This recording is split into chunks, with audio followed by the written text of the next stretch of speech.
up, and welcome back to Interpreting the Stars, where today we're bringing it back to our bi-weekly Spider-Man rewatch marathon with the final film starring Andrew Garfield, and that is The Amazing Spider-Man 2, released in 2014, also starring Emma Stone as Gwen Stacy, Jamie Foxx as Electro, and Dane DeHaan as Harry Osborn, among many, many others. Like Spider-Man 3, I would say that this film is listed among those that feel incredibly convoluted and messy, but also like Spider-Man 3, it has things that I contribute to be the best of Spider-Man moments at the same time, so I'll try to be as rectitudinous as possible in this review, so let's get cracking. This review is brought to you by the word of the day, rectitudinous, characterized by the quality of being honest and morally correct.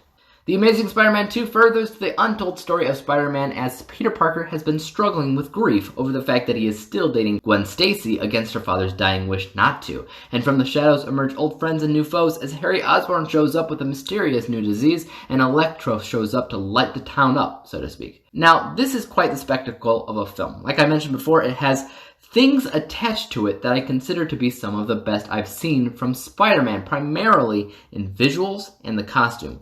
Visually speaking, this movie is beautiful. Yeah, it's CGI heavy, but it's glorious to experience, especially if you're able to watch it in 3D, which its 3D is miles better than the first. Just from a visual perspective, I'd say that this is possibly the best Spider-Man film out there. Same with the costume. I don't know what they were doing in the first movie, but they got it right here with those wide eyepieces and unforgettable and distinct logo. Again, everything about how this film looks is alright by my books and up there as far as Spider-Man films go. Also, just like with Spider-Man 3, there's a villain storyline that I liked and I connected with and wished that there was more focus on, which was Electro. He's a humanized villain and you understand his frustrations with his workplace, with the people in general who don't see him as an individual. Just the fact that he's this invisible, misunderstood guy who, sure, he's a bit crazy, but who's to say the world didn't help make him that way? I like his character, but this film as a whole is really, really convoluted, so his effectiveness is honestly watered down to make room for other random storylines that maybe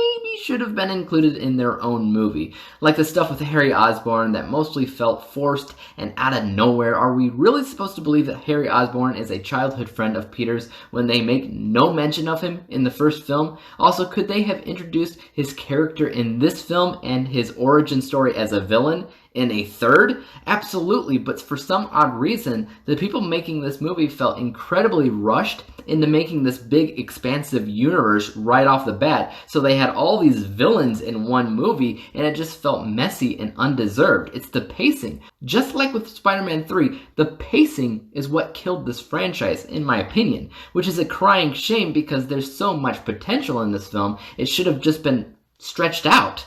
I get that other franchises are naturally their competition, like the Marvel Cinematic Universe, but you can't build a universe that quick. Every time they've tried, it has failed miserably. Anyways, I think the performances were slightly better in this film as a whole, but nothing to write home about. And in general, I enjoyed this movie more than the first because I didn't have to worry about a Spider-Man origin story anymore, and they could just get the ball rolling in other directions and pry more into that untold story of Peter Parker's biological parents. But truthfully, the fact that it's so convoluted made me mark the score down to something comparable to what I gave the first film. In fact, my final score for The Amazing Spider-Man 2 was 86%, just 1% better than what I scored the first film. So sure, I think in general it's a better movie regardless of how convoluted it is, but technicalities aside, it's mostly just comparable to the first, which I'm sure is good enough for them. Guys, I'd like to hear your thoughts on The Amazing Spider-Man duology. Would you have liked to see a third film or even a Sinister Six film that they were clearly leading up to?